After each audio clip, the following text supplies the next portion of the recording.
Tanggalin ko ang phone dito, ang kable, nawala siya.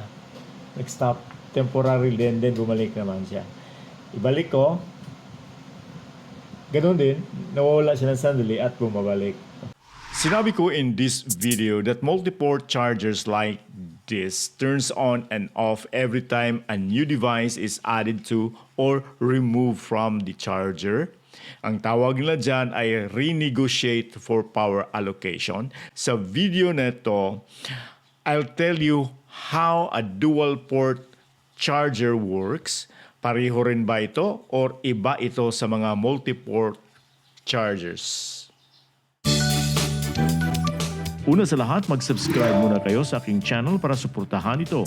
You may also join this channel as a member to avail of exclusive perks like priority in comments reply and early access or exclusive access to some videos for members only. You can also help fund some projects here by sharing super thanks. Wow! This is from Benchon, the company where I bought recently durable audio cables for my mixer and audio devices. Nabili ko to sa halagang 127 pesos only including shipment at face value ito'y sulit kasi 20 watt na dual port pa. Ang usual na single port natin na charger ay nasa 5 volt and 1 ampere or 5 watts. Ang iba naman ay nasa 5 volts at 2 amperes or 10 watts.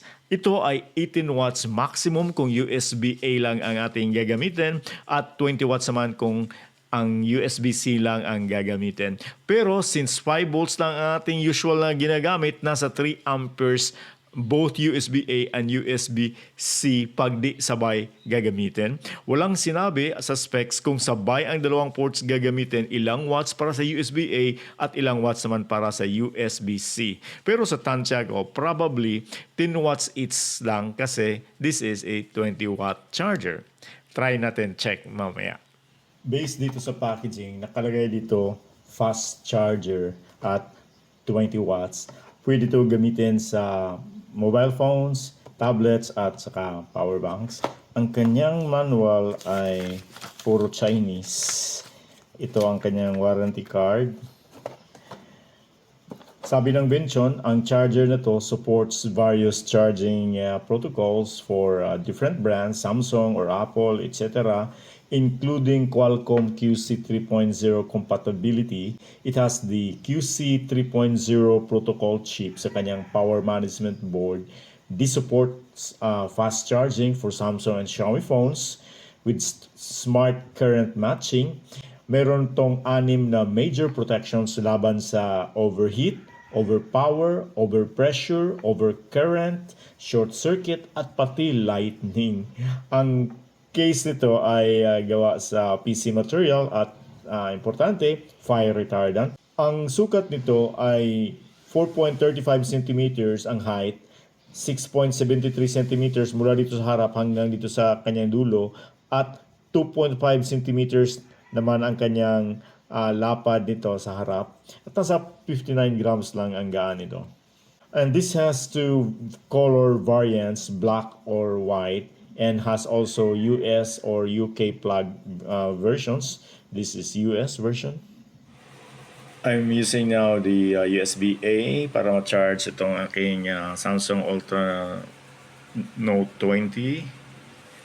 That's from 30%. And it says here it's about 45 minutes to reach full charging. But I'm only limiting my charging on my phone up to 85%. Di ko ginamit ang phone habang naka-charge to. So the whole time, yung display ng phone ay naka-off para di kakain ng power. So more than just an hour, ito na ang resulta ng charging niya. Nasa 85% na. So in short, masasabi ko na ang full charging nito from 0 to 100% ay nasa about 2 hours. So, papareho lang rin sa mga normal na mga chargers for this phone. I-charge natin ngayon ang tablet. Nasa 20% lang ito. So, i-charge natin. Nakakonect to sa ating USB-A port doon sa ating Vention na dual port charger. Tingnan natin. Ang load ngayon sa aking power station, kasi galing sa power station ang connection dito, nasa about 55-54 watts. Try natin. Umabot siya ng 64, so 10 watts lang load talaga ng charger. Then, next, itong ating cellphone. Ito ay Xiaomi Redmi A3 phone, nasa 38%. I-try lang natin. So, ito, galing to sa ating USB-C doon sa ating Vention charger. Nag-charge din siya. So, ganun din. About 10 watts din ang kanyang na-draw na current. So, yung charger talaga, nasa about 10 watts lang yun talaga. Okay? Both cellphone and tablet. So, pabayaan natin yan. It's charged natin hanggang kay anong oras. So, it's about 4:50 in the afternoon na. After 2 hours, itong ating phone ay hindi pa nakaabot ng 100% mula 38% kaninang 4:50 ng hapon. Nasa 94% pa lang siya.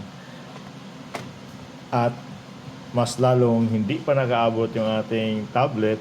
Ating tablet ay nasa 18% pa lang. At actually, bumaba siya from 20% nang magsimula tayo mag-charge. But in fairness, itong dalawang devices na ito ay ginagamit ko while nagcha-charge siya. Yun naman ang usual ko na ginagawa. Habang nagcha-charge ako ng phone, ginagamit ko yun. At saka ito tablet palagi naka-on to. Kaso lang, kung yung EcoFlow ang ginagamit ko na charger, kaya niyang i-increase yung battery capacity nito habang ginagamit.